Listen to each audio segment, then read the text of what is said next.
The world of cartels, man, it's a whole different level of intense. It's not for the faint of heart. These guys are hardcore criminals, and to even get in the door, you gotta prove yourself. We're talking about life or death tests, man. Today, we're diving deep into 13 of the most insane cartel initiation rituals out there. The stuff they make these recruits do is the stuff of nightmares. And the craziest part, this is all based on real events, man. Imagine this, they blindfold you, spin you around until you're completely disoriented. You can't tell left from right, up from down.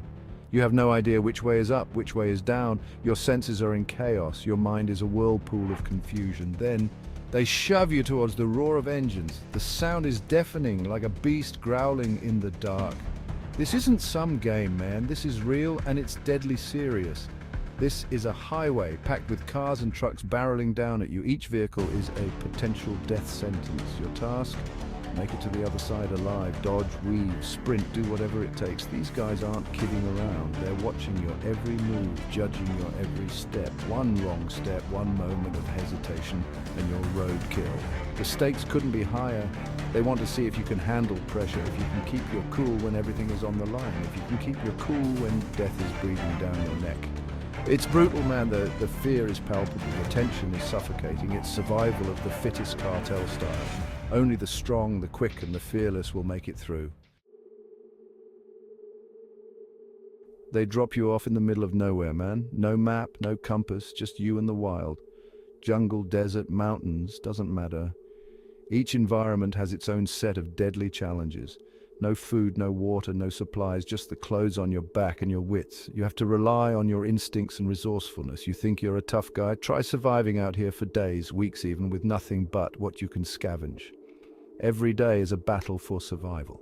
The cartel wants to see if you have the instincts to make it, to hunt, to find water, to not get eaten by a jaguar. It's a test of your primal skills. And here's the kicker, they might not even come back for you. You're left to fend for yourself indefinitely. You prove yourself by making it back alive. It's not just about survival, it's about proving your worth. If you don't, well, let's just say the wilderness can be a very unforgiving place. Nature doesn't show mercy, and neither does the cartel. You have to build your own shelter, find your own food, and make your own fire. Every skill you've ever learned is put to the test. And then there are the elements. Storms, extreme heat, freezing cold. The weather can be as much of an enemy as the wildlife. It's not just a physical challenge, it's a mental one too. Isolation can break you if you're not strong enough.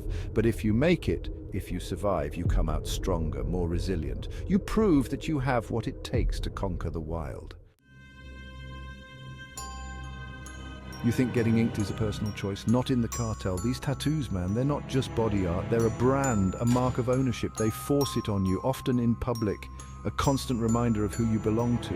And the designs, they're not pretty little butterflies or your favorite band logo. We're talking intricate symbols, often violent, designed to intimidate.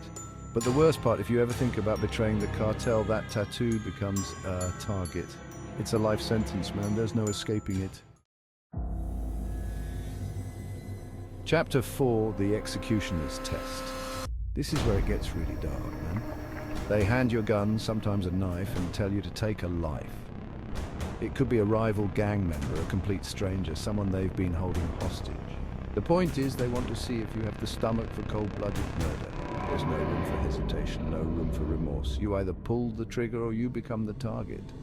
This is how they weed out the weak, the ones who still have a shred of humanity left in them. It's a one-way ticket to the dark side, man. Chapter 5. The poison drink. They call it a drink, but it's basically a test of your constitution. Could be spiked with something nasty, could be straight up poison. They make you drink it to watch you like a hawk, waiting for you to crack. Do you puke your guts out? Do you break down and beg for an antidote? Or do you sit there, stone-faced, and take it? They're looking for composure under pressure, man. They want to know you can handle your business no matter how bad it gets. Because in the cartel, things get bad. Chapter 6, House of Fire. Imagine this. They drag you into a building, board up the windows, and you can hear the nails being hammered in one by one. They douse the place in gasoline, the pungent smell filling the air, and then flick a lighter. You're trapped, man. The flames are licking at your heels, smoke filling your lungs. Panic sets in, your heart races, and every breath feels like it could be your last. But you have to keep it together. You have to focus. Your life depends on it. You have to find a way out. Every second counts, and every decision could mean the difference between life and death. This isn't just about physical strength, it's about mental toughness. Can you push through the fear and the pain? Can you stay calm under pressure? Can you keep your mind clear when chaos surrounds you? Can you think clearly when everything around you is going up in flames? When the heat is unbearable and the smoke is blinding? If you can make it out of that inferno you're in, you've proven your mettle. If not, well, let's just say it's a very gruesome way to go. The charred remains tell a story of a battle lost, a life consumed by fire. Chapter 7, Fight to the Death. They throw you in a pit, sometimes a cage, sometimes just an empty room with another desperate recruit. Only one of you walks out alive. No rules, no mercy, just pure primal violence. They want to see what you're made of, man. Do you have the killer instinct, the will to survive? They're not looking for the best fighter, they're looking for the most ruthless. The one who's willing to do whatever it takes to win, even if it means taking another man's life with his bare hands. Chapter 8, Blood Oath. This is serious business, man. We're talking about ancient rituals invoking saints and demons, swearing allegiance to the cartel above all else. They cut you, they cut themselves, and then they bind your blood together. It's a symbol of loyalty, of family, but it's also a threat. Break this oath, betray the cartel, and it's not just your life that's forfeit. They'll come after your family, your friends, everyone you love. It's a life sentence, man. There's no turning back. Chapter 9, Kill or be killed. They give you a target, could be a rival, could be an innocent, doesn't matter to them. Your mission, should you choose to accept it, is to make that person disappear permanently. They want to see if you have the guts to take a life, to follow through with the cartel's brutal brand of justice. And here's the kicker, if you hesitate, if you show any sign of weakness, they'll assume you're compromised.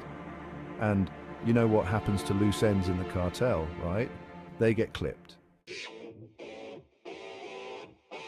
Chapter 10, Ritual Beatings.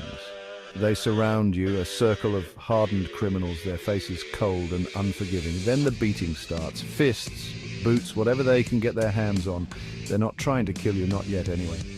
They're testing your loyalty, your pain tolerance, your ability to keep your mouth shut. They want to break you, to strip away your sense of self, to see what you're really made of. It's brutal, it's dehumanizing, but it's just another day at the office for the cartel. Chapter 11, Drug Smuggling Test. They hand you a package, tell you where to take it, and then watch your every move. Could be across town, could be across the border, doesn't matter. The point is you're carrying their product, their lifeblood. And if you get caught, if you screw up, you're on your own. The cartel doesn't leave loose ends, man. They'll disavow any knowledge of you, leave you to rot in some foreign prison. It's a high-stakes game, and these guys play for keeps. Chapter 12, The Betrayal Test. They set you up, man. Make you believe you're doing one thing, when in reality you're walking into a trap. They want to see if you're truly loyal, if you'll choose the cartel over everything else. Even if it means betraying someone you care about, they might use a loved one as bait, force you to make an impossible choice. It's a test of your morals, your loyalty, your willingness to do whatever it takes to survive in their world. And let me tell you, man, their world is a dark and twisted place. Chapter 13, Family Sacrifice. This is the ultimate test of loyalty, the one that separates the men from the monsters. They ask the unthinkable, the unimaginable to prove your devotion. You must sacrifice a family member, your own flesh and blood. It's a level of depravity that's hard to comprehend. But in the twisted logic of the cartel, it makes perfect sense. They want to know that you're willing to do absolutely anything for them, that you're beyond redemption. It's the mark of a true soldier, a cold-blooded killer. It's the stuff of nightmares, man. Outro. A world of terror. Cartel life is no joke, man. It's a world of violence, betrayal, and unimaginable cruelty. These initiation rituals, they're not just stories, they're a glimpse into the dark heart of these organizations. They're a reminder that the world is a dangerous place and there are people out there who will stop at nothing to get what they want. Stay vigilant, stay informed, and stay safe out there. Cartel life is a world of terror and violence. Like, share and subscribe for more shocking stories.